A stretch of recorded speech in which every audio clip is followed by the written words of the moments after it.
theyeshiva.net.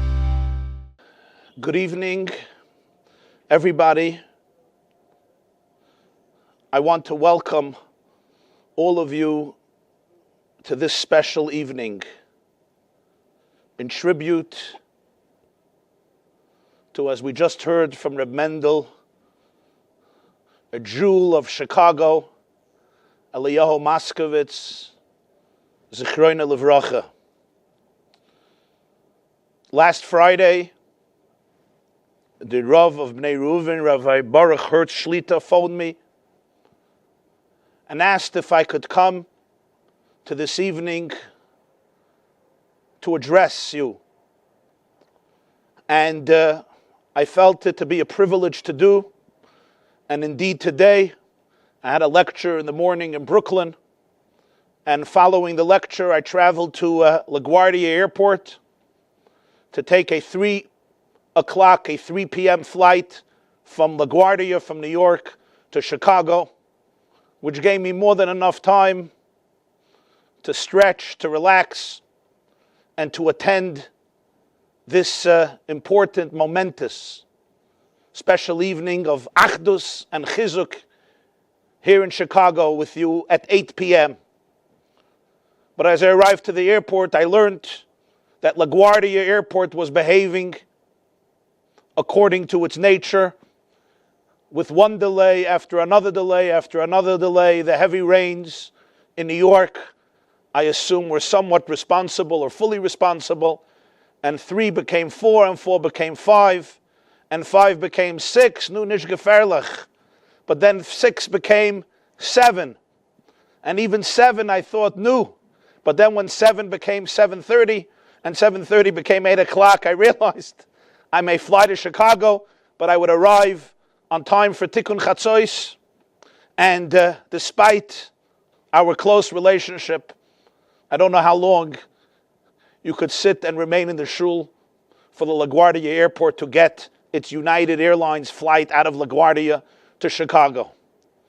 So at some point, I had a telephone conversation with Rabbi Hertz. Rabbi Hertz said, go home and live stream from your home. And so I left the airport. I came home here in Monsey, New York, and I'm here in the place where I often give a lot of shiurim that some of you listen to and watch, and have the schus and privilege to address you. And when I was there in the airport, I was sitting near a Karliner stolen chassid from Eretz Yisrael, from Israel, who was also traveling to Chicago for Shabbos. He had to make it for Shabbos, not for Thursday night, for a Sheva Brachas of a close friend. And I shared with him my dilemma: do I remain in the airport? Do I go home? Will this flight make it or not make it? And I also felt bad. The nature of the event, the sensitivity of the event, the dear Moskowitz, beloved Moskowitz family, and all my dear friends and distinguished rabbis and leaders and men and women and children who have gathered here this evening. I felt bad. And this Kaliner Chassid told me, I want to tell you a word from the Heilige Reb Shloime Kaliner, from the great Hasidic master, Reb Shloime of Karlin.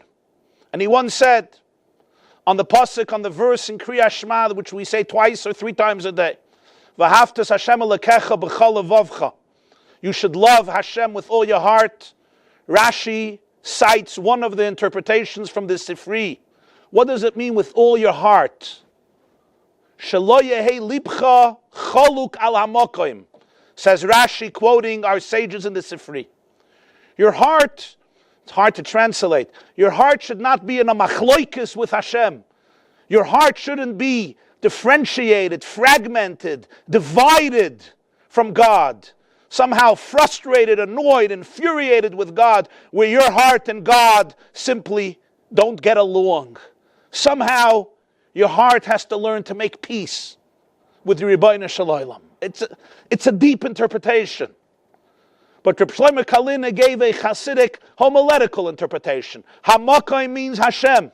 But as you just heard from Reb Mendel Moskowitz, Hamakim literally means the place. Shelo yehi libcha choluk al hamakim, he tells me. Your heart should never argue with the space, with the place. that you are presently in. So often in life, Reb Shlomo Kalin has said, I am somewhere, but I don't want to be here. I'm annoyed, I'm angry, I'm frustrated. I want to be there. I want to be there. Why did I end up here? Whether it's in traffic, whether it's traveling, whether it's going to an appointment, whether it's spending a whole day in LaGuardia Airport, which I had the privilege to sit in a little seat in LaGuardia and spend the whole day there. But often in life, we get frustrated with our space, with our makom, physically and even more emotionally. I want to be another person. I want to be in another position. I want to be in another matzav. I want to be in another level. Why could I not be somebody else? Why could I not have these circumstances? Why can't I have this home and this family and this job and this career and this IQ and this reputation and this vocation and this career and this house and this car, etc. Blah. Everybody knows about the frustrations of human life and the human condition. Say our sages, Lo yeh libcha choluk al hamokim. At some point, you have to embrace the place where you're in, the space where you're in, the space where you're in. That's where your soul is supposed to be. That's the journey you're destined to take. This is your destination. This is your shlichus. This is your mission. And he looks at me and he says, Ich weiß, dass es schwer zu sagen dir. I know that it's hard for me to tell this to you because you're supposed to be in Chicago. But I wanted to share this with you. Lo yeh libcha choluk al hamokim. It was such a inspiring, beautiful Chassidish vart that this Jew shared with me just a few hours ago in LaGuardia. And on my taxi the way home, I realized, Lo yeh libcha choluk al hamokim. For whatever reason, I didn't have the schus, I didn't have the privilege to participate with you physically in this special evening in tribute to Eliyahu of blessed memory. But at least I could participate with you somewhat from a distance, physical distance, but not emotional or spiritual distance. And since by us, the Jewish people, the soul, the spirit, the ruach, loy b'chayil v'loy b'koyach kiyim b'ruchi, Amar Hashem tzvakos, as the Haftarah of Zechariah of Chanukah says, the ruach prevails, and our spiritual intimacy and closeness, at least for me, is extremely significant and valuable. I responded to this Karliner stolen chassid, whose father was a Gabbai and a Ben Bayis and a Heisbacher by the previous Rebbe of Karlin. And I told him that there's a word from Rabbi Chatzkel of Kuzmir. Rabbi Cheskel of Kuzmir, Chusa Yagan Aleinu, he once said as follows. He's also one of the great spiritual masters in Poland, Rabbi Cheskel of Kuzmir, and he said that a Jew says every morning in the blessings, Birchas HaShachar, Baruch atah Hashem Elokeinu melech ha'olam, hamechin mitzadei gover. Blessed are you, Hashem, the King of the universe, who prepares the footsteps of a human being. It's a blessing for our ability to take steps, to walk, which should never be taken for granted. But Reb Chatzkel of Kuzma gave a deeper interpretation. And he said when a Jew wakes up in the morning and he makes the blessing of Hamechin Mitzadei Gover, and he or she doesn't have in mind that every step that you take that day is orchestrated by the Ribono Shel Olam, by the Master of the universe. If I don't believe with complete faith that every single step of that day, where I go, where I end up, is orchestrated with divine providence, b'hashgacha, from the Master of the world, from our loving Father in heaven, said Reb Chatzkel, it's a bracha levatola, it's a blessing in vain. And thus, my dear friends, I am here. I'm sorry I can't be there with you in Bnei Ruven, but I am here in Monsey, New York, and with the miracles of modern technology, we could communicate not only with Shmiya, but also with some level of Re'iyah. I can't see you at the moment, but I hope that you could see me with the help of the great technicians running the show there in Chicago. My dearest friends, the Rav of Yerushalayim was Reb Shmuel of Salant. Reb Shmuel of Salant was a great Jew, a great Gon, a great soul, a great leader. And he would naturally visit people sitting shiva to fulfill the mitzvah of Nicham Avelim, to comfort those who are mourning. But his students who escorted him always realized that he was extremely meticulous to observe the halacha that one does not enter into a shiva house and open their mouth and start talking until the Avel doesn't open the conversation. That's the law. That's the Shulchan Aruch says. We wait for the person sitting Shiva to open the conversation, and then you could continue the conversation. And there are different reasons for it. One of the basic reasons is, and we can understand it psychologically and emotionally, sometimes people, you'll forgive me, but sometimes I've seen this over and over, people come to a Shiva house and they say stupid things. They don't know how to be silent. They don't know how to just sit. People come up with their chachmas and narishkeit, and you'll forgive me. What I have heard in those places, I could write a book about it. Why can't you just be quiet? You don't just come in and start darshaning. The Avel starts first. And Reb Shmuel of Salant was always careful. The Rav of Yerushalayim, he would come in. He had what to say, but he always remained silent until the person he was visiting began the conversation. And one time, he came to a Shiva house, and one of his students was escorting him. And he sat down, and he looked at the Avel in the eyes, and he right away began talking. And they had a warm and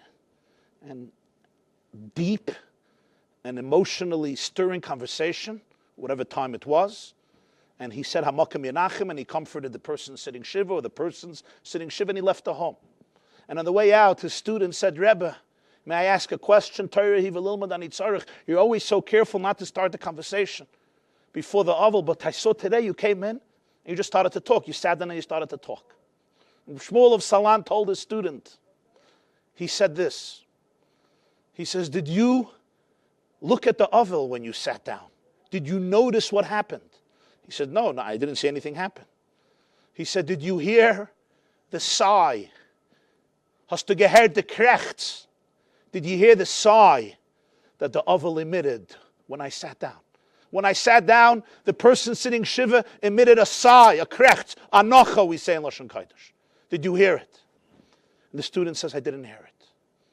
He says, well, the person was communicating. He wasn't communicating with words. He communicated with a sigh, but this was a communication. He began the communication, and I continued it.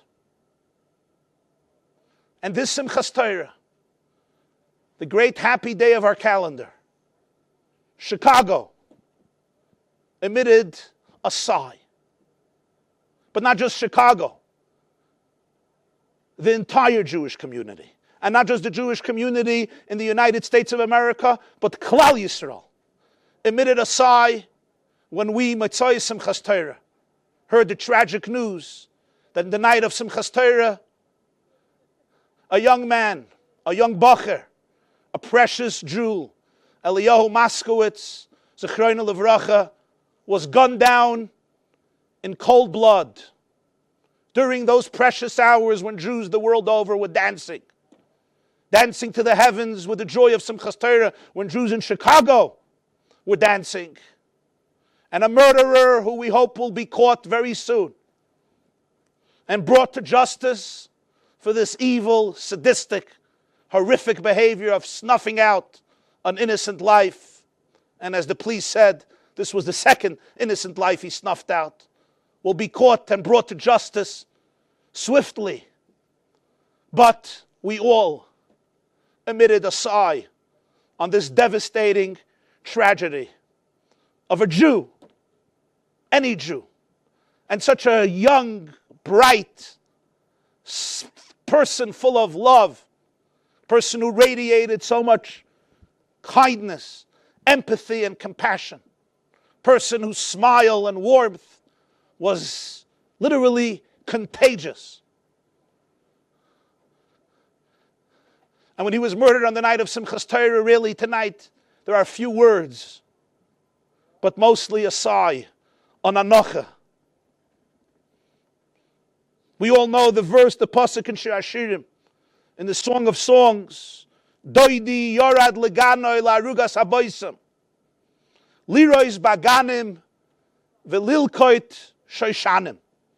My beloved has come down to the garden, to his garden, to the spice beds, la'arugas haboisam, to the rows of spices that grow in the garden. He came to graze in the gardens, sich passion in the Gärtner, velilkoit shoishanim, and to pluck out roses, to gather roses. And the Medrash Rabbah in Shir Hashirim brings the interpretation of our sages Doidi zeh HaKadosh Baruch Hu. My beloved refers to Hashem. Yorad Lagana, he came down to his garden, Zeh HaOlam. This is the world. The Torah defines the world as Hashem's garden, as the second famous verse in Shir Hashirim, Bosi, Lagani, Achoisi Kala. I've come to the garden, to my garden of my sister, of my bride. The world is a garden that's sometimes filled with weeds, filled with thorns, filled with parasites, filled with noxious fumes, but nonetheless, a garden with so much profound fragrance and deliciousness. So my beloved came down into the garden, Larugas Haboisim, to the spice, to the rows of the beds of spices. Elu Yisrael, these are the Jewish people. Lirois Baganim, to graze in the gardens. Elu Bate Knesiyas, Bate Medrashas. These are the centers of learning and the centers of davening, where my beloved came down into Velilkoi Chershanim, to pluck roses, says the Medrash. L'salek es hatzadikim shabi Yisrael, to pluck out the righteous ones, the tzaddikim among the Jewish people. And I think to myself, the night of Simchas Torah, the world is a garden. Me tanzt, me freitzich, me springt. People hug each other and embrace each other, dance with each other. It's the night of camaraderie and unity and love and joy the world over. It's the night when everyone is in the gardens, in the Bate Knesiyas and Bate Medrashas, dancing and celebrating with the Sifrei Torah, young and old, men, women, and children, each one in their own way. And on this Simchas Torah, Doidi came and was Malakit the Shoshana. He plucked out the rose as he allowed in his world this murder to happen, and the soul of Eliyahu Moscowitz suddenly returned to its maker. And then the Medrash quotes the statement of Rabbi Vohu. Rabbi Vohu says, Hata'ena hazu, this fig, Bisman she'nilketes boi nasa yafa la v'yafa l'te'ena, Bisman she'ena nilketes boi nasa ra'la v'ra l'te'ena. Those of you who are familiar with the fig tree know, when the fig is plucked in its right time, when it's ripe, it's good for the fig, it's good for the tree. When the fig is plucked before it's ripe, it's not good for the fig, it's not good for the tree. And he tells a story that Rabbi Chia and his students, and some say Rabbi Yeshua and his students, and some say Rabbi Akiva and his students, used to get up early in the morning and learn. And where would they learn early in the morning? They found a beautiful big fig tree, and they would sit under the fig tree, and that's where these great sages would learn. But before they came out to learn under the fig tree, the owner of the fig tree would come before them and pluck all the figs that have ripened that morning. As you know, a fig tree is not all harvested in one time. That's why it's exempt from Peah, the famous Mishnah in Peah, the Rambam in Hilchas Matnes Aniyim. A fig tree you don't harvest in one shot. Today one fig or a few figs, tomorrow another few figs, the next day a few figs, next week. So each morning he would come down and check if there was a fig and he would pluck it. And when Rabbi Akiva and his students came to the fig tree, they realized that this person was here already. And they asked the question, Shemahu Choshdenu, why does he wake up so early? Does he suspect us? Does he think that if we come first, we're going to eat his figs, we're going to steal his figs? So what they do, they don't want to be in a place where somebody suspects them of theft. They change places, they go somewhere else. So he comes to them and he says, Rabbi YY, I don't understand. I had one mitzvah. I had the schuz that you learned Torah under my fig tree. Why would you embarrass me? And they said, well, we thought you suspect us, that we steal. And he said, no. And he appeased them and he apologized to them. And they came back to the fig tree. And the next morning, he didn't want to make them feel bad. So what did he do? He didn't take the fig. He slept in a little later. Or he got up, but he didn't collect the figs. And what happened? The sun rose. And the sun became stronger and stronger. And the Medrash says, the sun started to shine on the fig. And the fig got spoiled and got rotten from the intense heat. And they all looked and they said, you got to trust the owner of a fig tree. The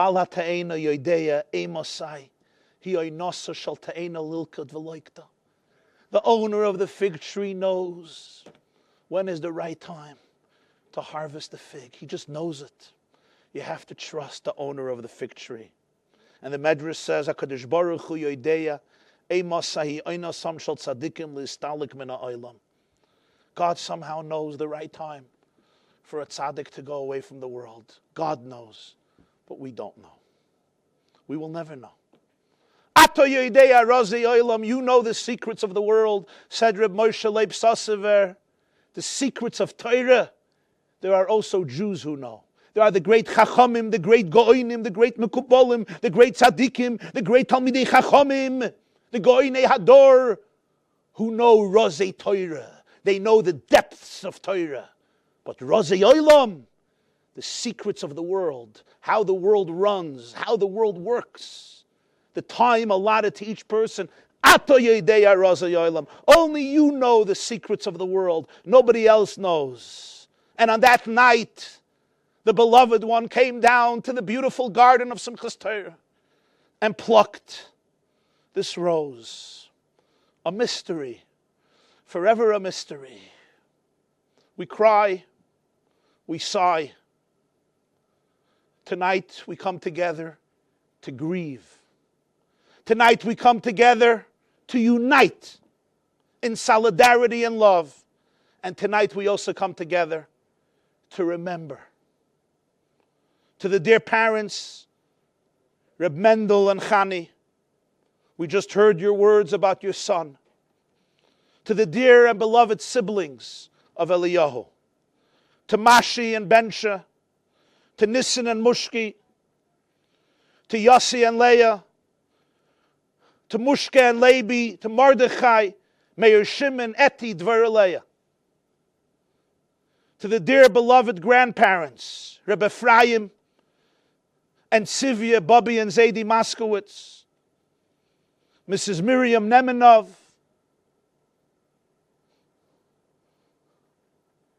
and of course,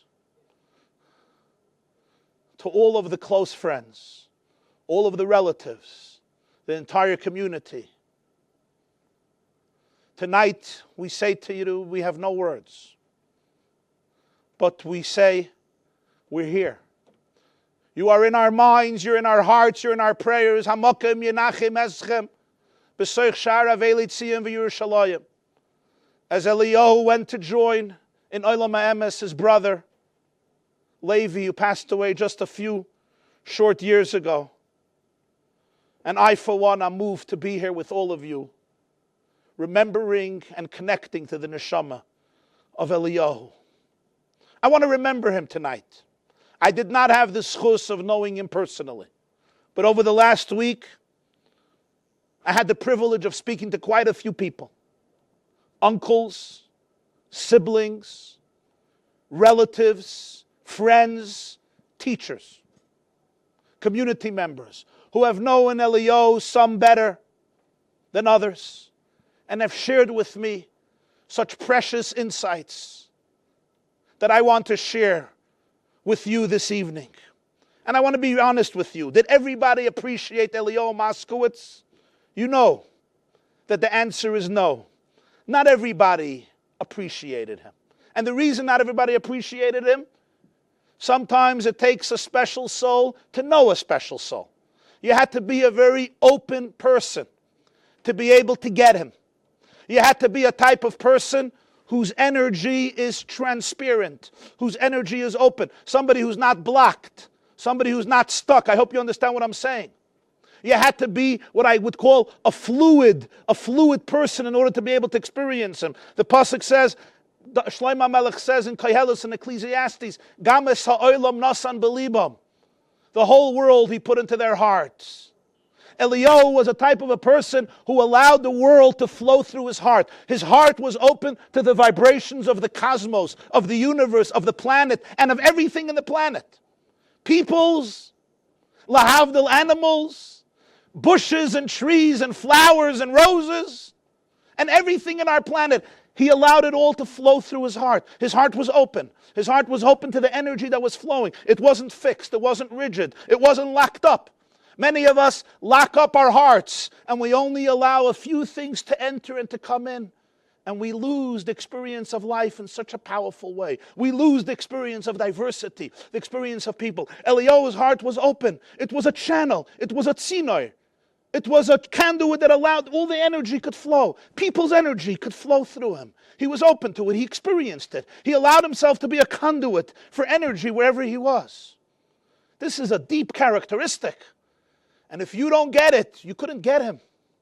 Which is why not everybody could appreciate him. Not everybody is open to this type of life. Not everybody is open to this type of energy. But I think our duty this evening is to learn from this soul, to learn from this person. V'hachai yitein el liboy, the living shall take to his heart. And I want to address 3 unique characteristics that Eliyahu Moscowitz personified in such a powerful way throughout the 2 decades and another few years in which he graced our planet, and this great soul walked among us.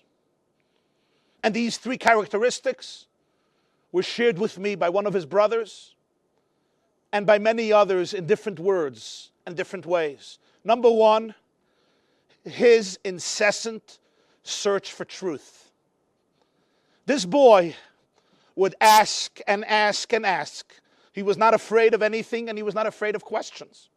Very often at some point in life, we just accept the status quo and we make peace with it. Some of us are frustrated, some of us are angry, some of us make believe we're happy, some of us are ignorant, some of us are clueless, and some of us somehow make peace with the reality that we live in some form or fashion. Eliyahu did not stop looking for truth. He was a man of integrity. Anybody who ever saw him or heard him in yeshiva, or Rabbi Hertz remembers together with his shia that he made for youngsters here in Chicago, this boy would not stop asking questions, and some of these questions were challenging. Some people would even call them strange questions. Or as somebody told me, interesting questions. You know what interesting questions means? Interesting questions is a nice way of saying, it's like, where do you come up with these questions? But somehow this boy was curious. He was inquisitive. He understood what so many of us need to understand, that the ultimate definition of God must be truth, emes. I like sharing a sad anecdotal story about this young girl who was on a search for truth. And she turns to her father, her uncle, who was considered a very holier than thou type of person. You know, those types of people. He considered himself more religious sometimes than the most holy and religious. And she turns to him and she says, Uncle, if you had to choose between God and truth, which one would you choose? And he looks at her and he says, what's the question? Of course I would choose God. And it's that response that sometimes conveys in such a powerful way the tragedy of what often happens to a religion, to an institutionalized religion, where God and truth are not synonymous. Says the Gemara. The seal, the stamp of the Ribono Shel Olam is truth. Asher nosan lanu Toras emes, v'Hashem Elokim emes. As the Rambam in Hilchos Yesod Torah chapter 1 so eloquently explains that posuk in Yirmiyah, Ani Hashem Elokeichem emes v'yatziv v'nochem v'kayim, and the other 15 expressions if you didn't get it the first time around. V'neman v'ol v'chaviv. The definition of Judaism, the definition of life, the definition of God is truth. The first Jew, Avraham Avinu, who we're going to explore next week, is the man who had the courage to smash the idols of deception and falsehood in a search for one thing, in a search for truth. But sometimes the truth is messy. The truth gets us exhausted. The truth gets us in trouble. The truth gives us headaches. The truth challenges us. The truth makes us restless. The truth is an invitation for an endless quest, because truth is infinite. Truth transcends my comfort zone. Truth transcends my finite structures. But Eliyahu wouldn't stop. He wanted truth.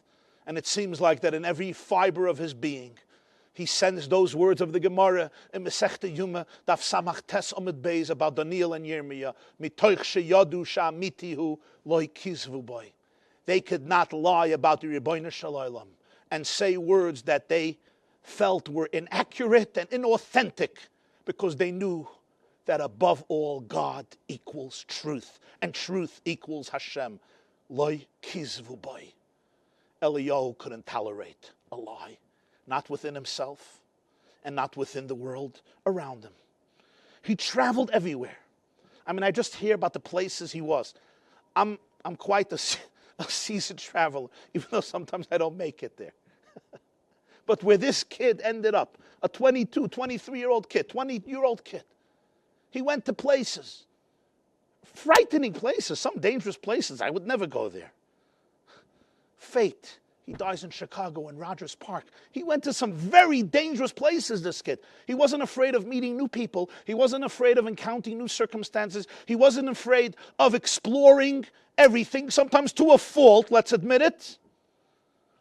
But tonight I want to learn from him. I want to learn from him about a search and a commitment for truth. There was something else about this boy. And this is what everybody said. And tonight his uncle, one of his uncles, who was with me on the phone, said these words, and I quote, and he knew him very, very well, intimately. And he said, you know, when I think about my nephew, I have to say, he could not live in the world which he felt was so selfish. He felt out of place in a world that was not vibrating and pulsating with love. Now, we use the word love and kindness and chesed as a cliche because it's a popular and good and nice word. But everybody knows this is the truth. This boy simply was a conduit for love. He was so open. He was so filled with passion, with kindness, with grace. Somebody writes to me that he went shopping in the supermarket, in Jewel supermarket. I think it was Rabbi Bucket who shared this. And he's schlepping his bags, and Eliyahu was doing his own thing, and he sees an older person struggling to get his bags into the car, and without blinking, he runs over and he just packs up the car for him. This is the story of his life. All of his years in yeshiva in Chicago, his principal tells me. He says, every boy knew you needed a favor, you had a challenge, you had a problem. He was that dressed. He loved helping people. He had what we call in Yiddish, et gehat chush in toiveton, ayidin in toiveton amenschen. He had a special sensitivity, a skill to do a favor to another Jew and to do a favor to another person. It brought him life. He felt the essence of life was love. The essence of life was unity. He wanted a unified world, a world in which the wolf lies with the lamb. You know, they tell the anecdote. He liked humor, so you'll forgive me if I share this anecdote. There was this Jew who owned a zoo, and it wasn't gaining traction. People weren't visiting it. And he needed a crowd. So he put up a sign that in this zoo, Mashiach came already. The Messiah has come. And he brought the verse, he quoted the verse from Yeshaya Yud Aleph, Isaiah 11, V'gar ze'evim kevesh. The wolf shall lie with the lamb. And in the cage you had a wolf and you had a lamb. And everybody heard about this, that in this zoo, you already have Messianic days, you have the Messianic utopia. And people came in the thousands, in the hundreds of thousands. And this Jew, I tell you, made a mint. Christians, evangelicals, people from everywhere were coming to see the place where the Messiah has arrived, and the wolf and the lamb live in peace. And then one day, to his mazel, a Jew came. And the Jew looks at the cage and he knows there's something up here, up this man's sleeve. And he comes over to him and he says, listen, Yankel, I know you. You somehow did not manage to generate this miracle. How in the world do you manage to have this wolf and this lamb lie together in this cage? He says, oh, it's not a problem. I just exchange the lamb every day. That's the world we're used to, the world of competitiveness, a world of rudeness, a world of I win and you lose, or you win and I lose. That's the consciousness we're used to. Eliyahu lived in a different consciousness. He really saw the world the way it is conceived in the womb of its mother, in the womb of the Shekhinah, where we're all really one. We come from a place that transcends divisiveness and fragmentation. That's the world he wanted to inhabit. That's the world he expected to live in. That's the world he tried to create, and he created among all the people who merited to see his smile, to sense his glow, to feel his touch, and to experience his radiance, empathy, and compassion. But there was another special characteristic about this young man. He was somebody who built bridges.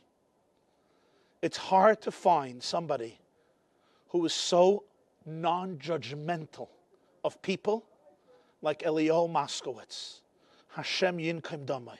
Somehow, he connected with everybody. He was the embodiment of the words of Shammai, Heve Mekabel Es Kol Ha'adam B'Seiv Eponim Yafais. He didn't live in his box. So many of us, we become comfortable in our comfort zone. We're comfortable with a certain type of person. You daven my nusach, you believe what I believe, you're part of my shitta, my shnit, my mahalach, my chalois, my cheftze, my gavra, my Weltanschauung, pro-Trump, anti-Trump, pro-Gavin, pro-Ford, whatever it is, pro the Supreme Court judge, pro-Ford. We're not getting into politics tonight. But that's where I remain.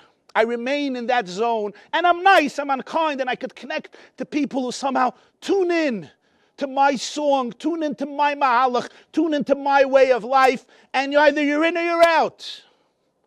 Eliyahu Moscowitz didn't understand this. He was a bridge, connecting all types of people from one extreme to another extreme with such ease, with such comfort. Some of us are afraid of meeting new people. We have social anxiety. I don't know what he did with his social anxiety. Some of you are very well familiar with social anxiety. Some of you are in therapy for decades for social anxiety. But it wasn't just, I don't know if he had social anxiety, didn't have social anxiety. I don't know. But what I do know is that in his world, there was space for everybody. He could have a conversation with everybody. He was open to the energy in every single person and in every single creature. He knew the truth of what the Baal Shem Tov always taught, that the divine is everywhere, that there is a soul, there is a spark, there is idealism, there is goodness to be found in everything and everywhere. It's you and I who have to be open to it. And he was open to it.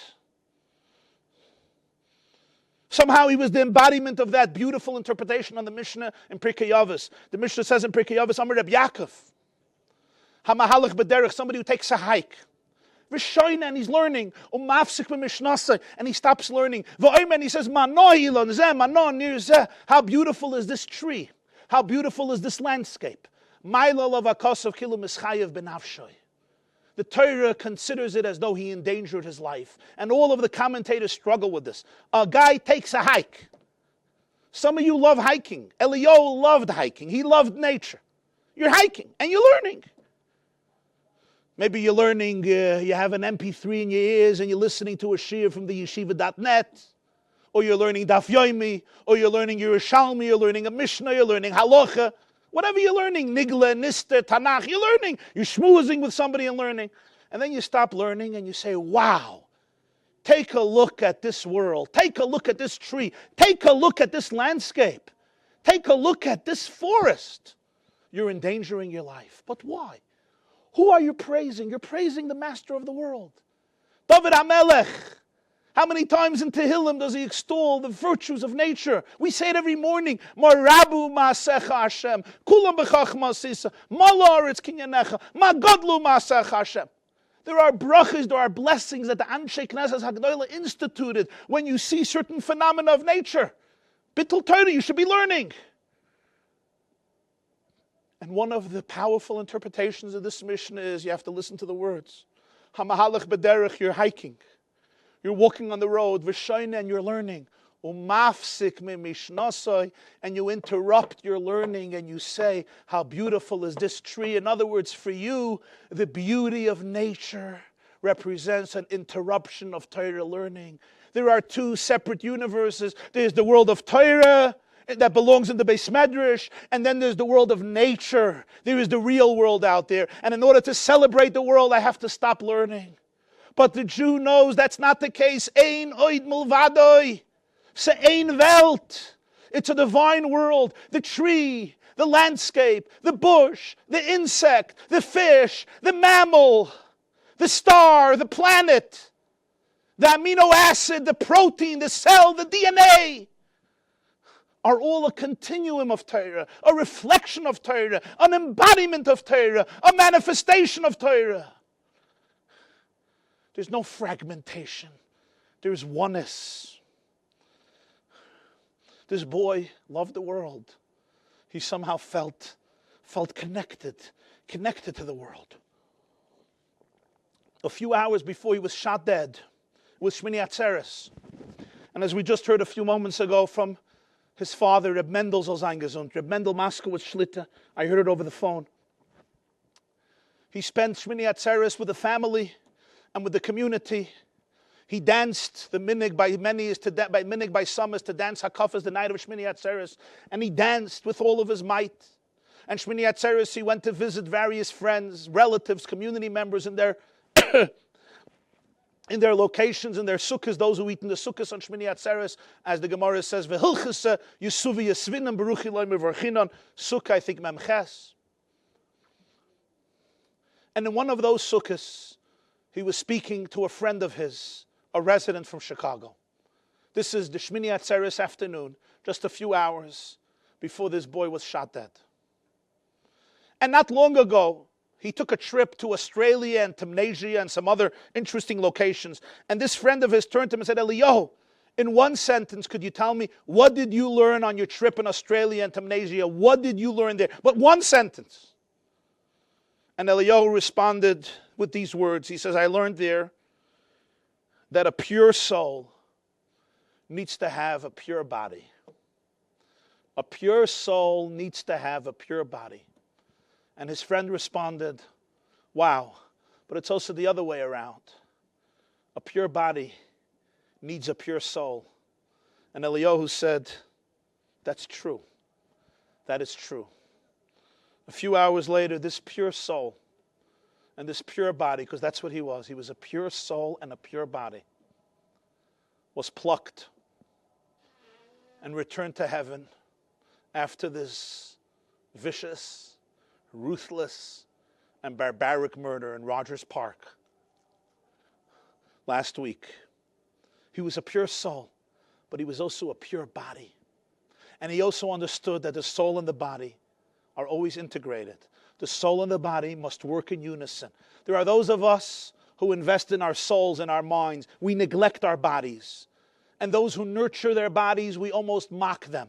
And there are those of us who know about our bodies, we don't know about our souls. Eliyahu understood those famous expression of the Baal Shem Tov, Ozoiv, Tazoiv, Imoy, Kisire, Chamor, Soinacho, V'chadalta me'azoiv loy roivitz tachas masoiv v'chadalta me'azoiv ozoiv tazoiv imoy. The Maharal says, Chamor soinacha, Chamor, the donkey from the word Chomer, your materialism, your material body. Sometimes we look at our body as the enemy of Yiddishkeit, the enemy of spirituality. Hashem said, no, loy bezu aderech, yishken er ha-Torah. The Torah will not dwell in you if you mock, if you negate, if you neglect, if you abandon your body. Ozoiv tazoiv imoy. Spirituality and physicality ultimately at the end of the day in the divine equation make oneness. A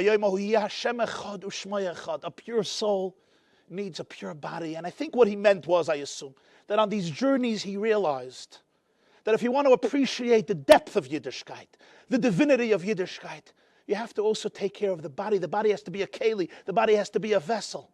If you want to appreciate the spirituality of the world, you have to be able to see it within the physicality of the world.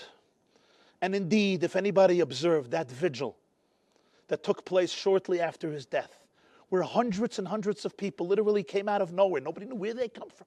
They had one common denominator. They all loved him. Jews and non-Jews, religious people and secular people, right-wingers and left-wingers, people from all types of persuasions and walks of life and backgrounds. Where do you see that a 23-year-old young bacher should ignite such unity, such camaraderie. What type of soul accomplishes this? Only somebody who's completely open to see the goodness and the divine energy in every single person. So tonight, my friends, as we grieve his untimely passing and murder, as we unite together as a community here in Chicago, and as we remember this great soul, perhaps we could learn from him. And we could learn from him in all of these three characteristics. Number one, his search for truth. My father, Olav Shalom, was a very good friend with Eli Wiesel. Olav Shalom. Eli Wiesel, as you know, was an Auschwitz survivor, but he was born in Sighet. He grew up in the community of Sighet with Vishnitzer Hasidim. He came from a strong Vishnitzer family, and he retained some of that relationship throughout his entire life. He had a special feeling for Vishnitz and other Hasidic groups. He writes about them a lot. And Eli Wiesel, who was a Nobel laureate and a world-renowned activist and peacemaker and author and spokesman for the Holocaust and the survivors and those who were killed, once shared what I thought was it was a classic Eli Wiesel story, but it was a deep story, deep story. I was thinking, should I tell this story, should I not? But I think Eliyahu would appreciate the story, so I'm going to share the story. Eli Wiesel said when he was young in Sighet, there was this young bacher who was very idealistic, and he always had the same question: why am I alive? Why am I here? Why was the world created? Who needs it? Why? Some of us, frankly, are not perturbed by the question. Just pass me another spare rib, a little more sushi, and another shawarma wrap, and I'll be fine with the purpose of creation. But some people are driven by this question. And this boy was bothered, and he asked everybody, every mother and every father and every teacher and every Rosh Yeshiva and every Rebbe and every tzaddik, and whoever traveled and came through the city, he would run to them, please answer this question.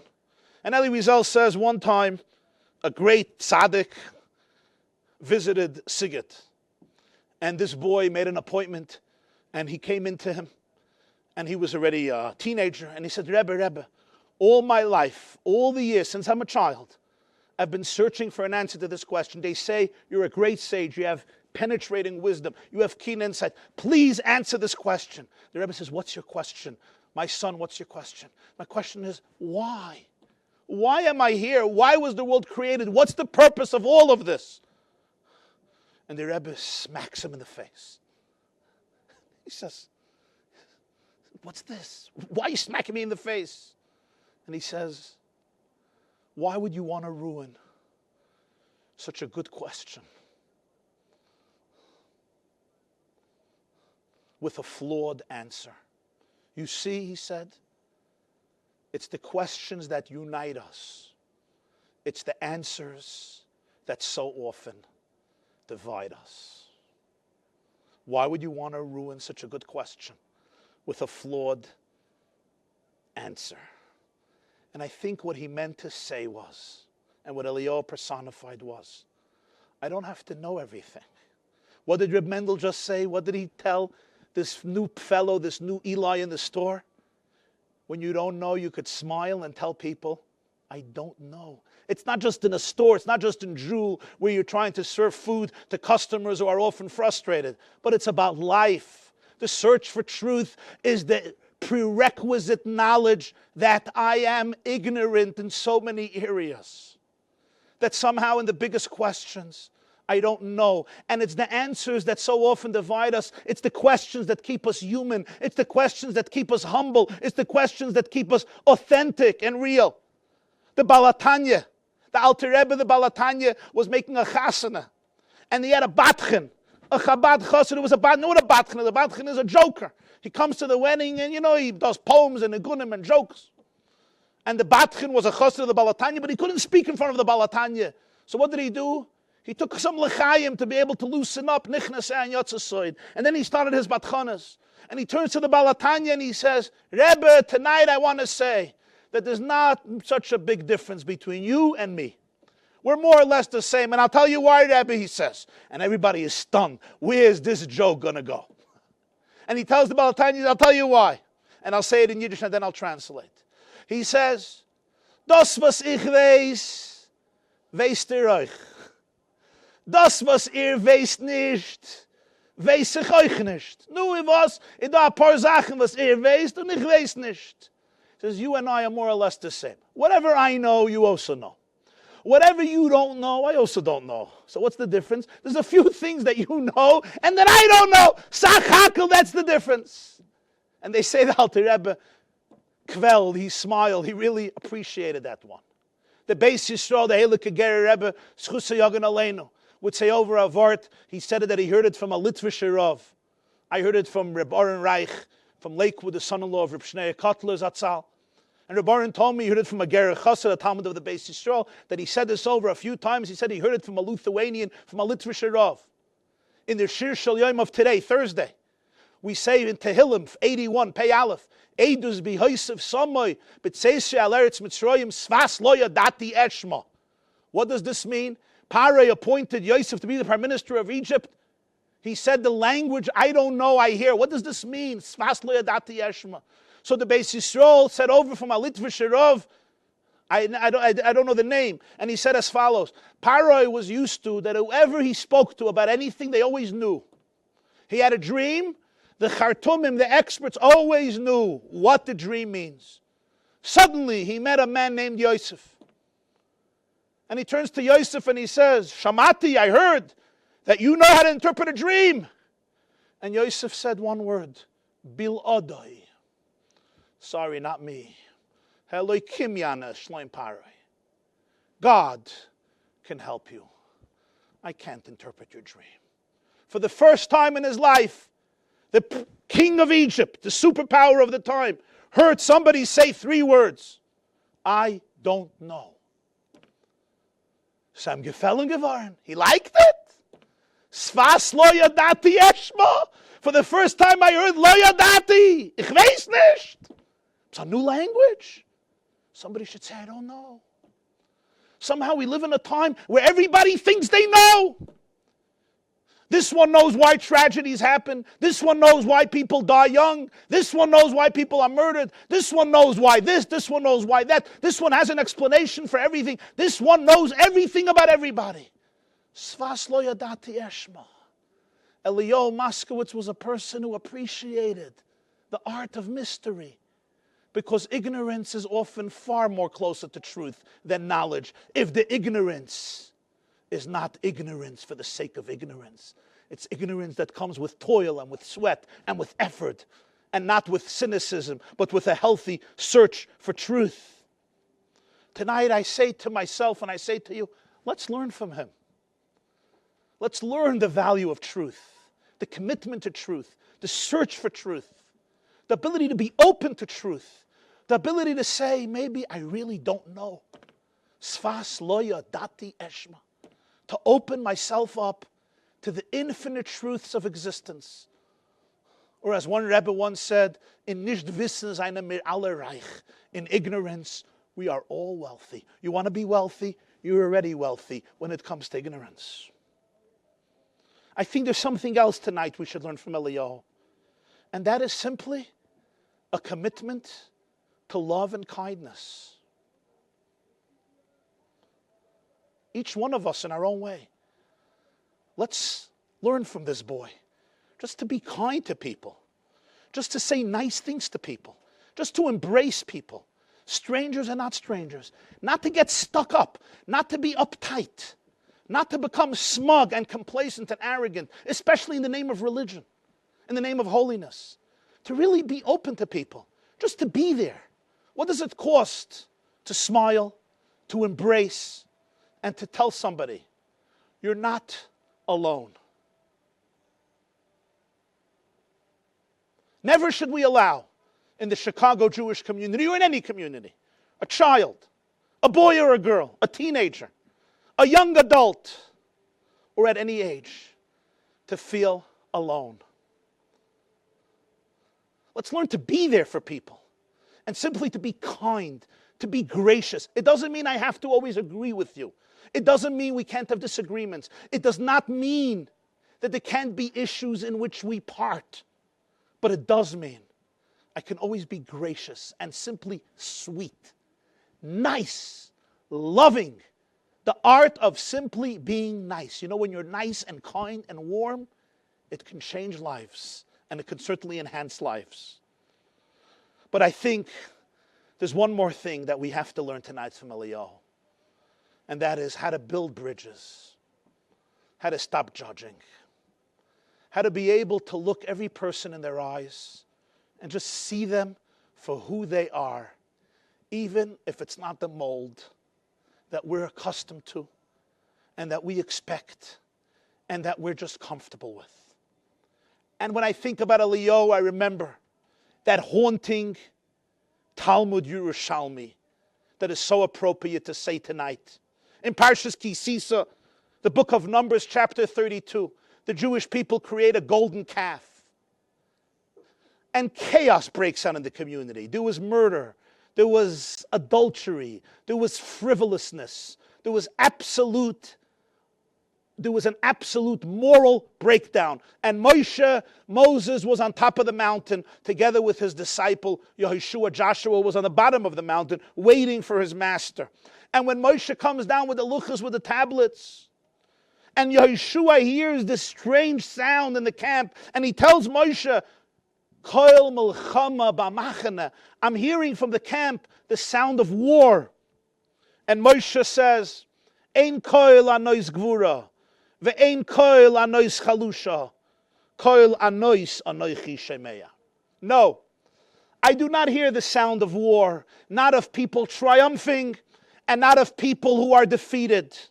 I hear a voice, a sound of pain, of affliction, of anois. Says the Yerushalmi in Masechta Tainis. Moshe turned to Yeshua, and I'm going to quote this verbatim. Moshe says, Misha osid lahanig shrora al shishim riboy eino yoidea lahafchin bein koil koil. The man who's going to succeed me and who will one day rule 600,000 males between 20 and 60, he cannot differentiate between different sounds. Moshe is startled. Moshe is disturbed. You're going to be a Jewish leader. You're going to lead this people. And you're not going to don't have the capacity to distinguish between different sounds. You call it a sound of war when it's really a sound of pain. Moshe can't deal with this. What was going on here? What do you want from Yeshua? He's a young man. He's sitting by the mountain. He hears what's going on. He hears chaos. And he mistook. He made a mistake about the source of the sound. What was the big deal? What was the big deal? I once saw an insight of Reb Shimon Schwab Zatzal from Washington Heights. And he said as follows. He said, Yehoshua heard everything what's going on. Yeshua was a wise man. He heard the intoxication. He heard the inebriation. He heard the frivolousness. He heard the chaos. He heard the breakdown of the moral fabric of Kedushas Knesset Yisrael. But you know what he thought? He thought it was a milchama against Hashem. Kol milchama b'machane. This is a declaration of war on Almighty God. This is a declaration of war on Moshe Rabbeinu. This is a declaration of war on Torah. And Moshe responded and said, My Tayere Yehoshua. No. Loi koil anois gevure, v'loi koil anois chalusha, v'loi koil anois ve'ein koil anois chalusha anoichi shemei. I'm not hearing a sound of war, of victory or defeat. What I'm hearing is koil anois. I'm hearing a sound of pain. People who said, Ish Moshe, lo yadanu mehoyeloi. A lonely nation came out of Egypt without anything, vulnerable in the desert. They had one leader they relied on, and he never came back from heaven. And they're lost. They're panicking. There's a mass hysteria because they're afraid. They're afraid for themselves. They're afraid for their spouses. They're afraid for their children. And they're full of pain and worry and fear and anxiety. And they're trying to numb it. And they're trying to replace it with some false idol. And they're getting drunk. And they're taking whatever they're taking. Today you would call it whatever they're taking. It's coming from pain. And when people have pain, they need to numb their pain. And they find so many different ways to numb their pain. But they're really, really, really suffering inside. So Moshe tells Yeshua, If you're going to be a Jewish leader, you have to be able to be mavchin ben koil lekoil. You can't just write off people. You can't just expect people to live in your mold, and when they don't live up to your expectations and they don't fit into your box, they just become outcasts. If you want to be a Rebbe, if you want to be a Rav, if you want to be a Rosh Yeshiva, if you want to be a father, a mother, a mashgiach, a mashpia, any form of manik, any form of leader, and who today is not in a position of leadership in our little corner of the universe, our sphere of influence. It's not enough just to have a great mind and have a great IQ and know a lot and have a cerebral capacity, which is of course great and awesome. But you have to be able to have that emotional empathy and sensitivity to be able to look every child in their eyes and to see who they really are, who God sees them, who Hashem sees them to be when He created them, to be able to see their full depth, their full neshama, their full beauty. It doesn't mean they're not struggling. Maybe they're struggling. Maybe they have made mistakes. Maybe they're confused. Maybe they're heading down a path of uncertainty. Maybe they have made wrong choices, which I may be pained by. But I can't just write this person off without being sensitive to their journey, to their needs, to their yearnings, to their Weltanschauung, to their loneliness.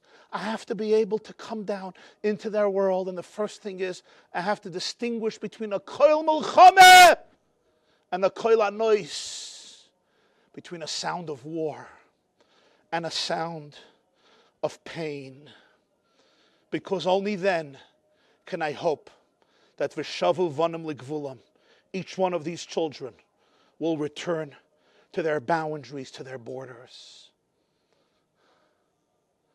My dear friends, tonight and finally, when I think of Eliyahu, Zechrona Livracha, I reflect on the scene that we're all exploring right now this week, the week of Shiva, the end of Shiva for this neshama, for Eliyahu Moscowitz.